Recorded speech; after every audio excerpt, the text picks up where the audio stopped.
I think I'm going to start doing a comment of the day segment on some of my videos. Let me know what you guys think about that idea in the comments. This one comes from Loki Simpson on the video entitled, "Even Liberals Will Want an AR-15 After Watching This." He wrote, "The other day, a gang of these frail old ladies burst through my front door. One had an AR-15, another had her assault chainsaw, and the third was wielding her assault handbag.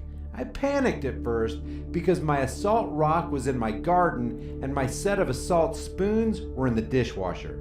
But then I realized my trusty assault pillow was nearby, and I chased them pesky grandmas away." I appreciate all you guys taking the time to hit that like button and for sharing and commenting. It really means a lot. You guys enjoy the video. If there's one thing we know about those who obtain power over others, they don't willingly concede that power. They never have, and they never will. When ground is gained by oppressors, they don't give that ground back to the oppressed. At least not without a fight anyway. And there's something else we need to keep handy in the back of our minds. Laws are nothing more than the opinions of political power brokers and parasites who themselves are really nothing more than pawns and puppets of the banking elite, fashioned to transfer power from the peasant class to the ruling class. They're written on fancy pieces of paper and given the magical incantation through what is known as the legislative process. But they're nothing more than the arbitrary edicts of another mere mortal. A human being, just like you and me. But laws serve another purpose for rulers. They are tools of revenue generation. So just know that when a law is passed, power is transferred away from the people the law purports to protect or benefit, and money is transferred out of the pockets of the peasant class and into the already bulging coffers of the ruling class. And that is why power concedes nothing. So when you see a law come down the pike, or the rescinding of a law that looks like it's going to give us more freedom, take a little extra time to ask yourself, what's the catch? And who benefits?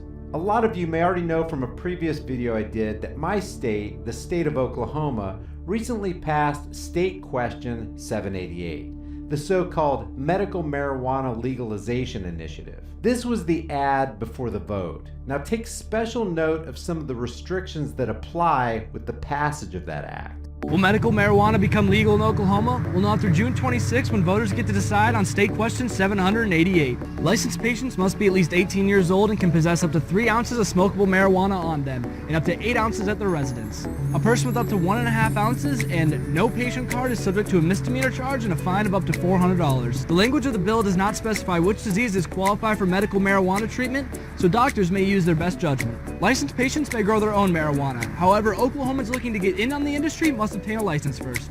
Employers can still decide whether marijuana is cause for termination, but licensed patients working within the confines of the employer's rules are not subject for termination.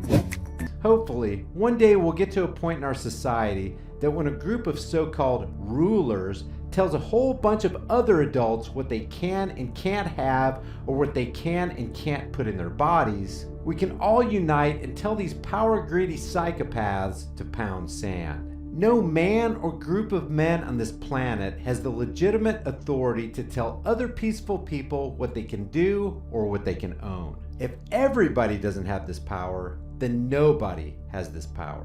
Next, besides all the regulations involved in legalizing a natural plant, here's another catch people are unaware of. If you are a registered marijuana patient, you are not allowed by your rulers to buy or possess a firearm.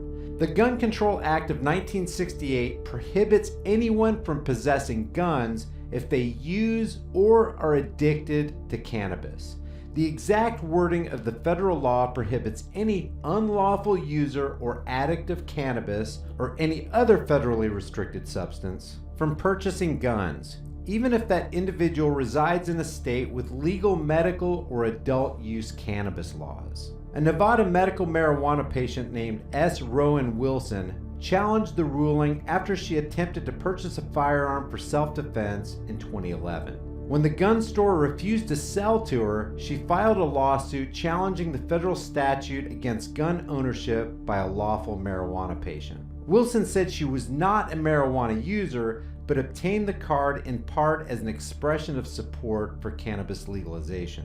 She challenged the guidance issued by the Federal Bureau of Alcohol, Tobacco, Firearms, and Explosives in 2011 that said gun sellers should assume people with medical marijuana cards use the drug and to not sell them firearms. The case went all the way to the 9th U.S. Circuit Court of Appeals, where on August 31st, 2016, Chief District Judge Gloria Navarro ruled that a federal government ban of gun sales to abiding state legal medical marijuana patients does not violate the Second Amendment. The Ninth Circuit, in its 3-0 decision, said it was reasonable for federal regulators to assume a medical marijuana card holder was more likely to use the drug. The court also said that Congress had reasonably concluded that cannabis and other drug use, quote, raise the risk of irrational or unpredictable behavior with which gun use should not be associated. And that makes me question what part of shall not be infringed does Judge Navarro not understand? That a robed tyrant who took a freaking oath to protect and defend the Constitution from all enemies, foreign and domestic, can mess around with wording and become that very domestic enemy she's supposed to be protecting the people from by prohibiting legal marijuana users from possessing the right to bear arms is a grave and tragic irony. So let's just be clear on this. They want to take guns away from peaceful stoners, but leave them in the hands of mean drunks. I can literally buy a truck bed full of whiskey and still be allowed to buy a firearm in my state. But if I buy a baggie full of plant matter, take his guns away, Earl. He ain't fit to have no kind of firepower. That's a Schedule I controlled substance. Utter insanity.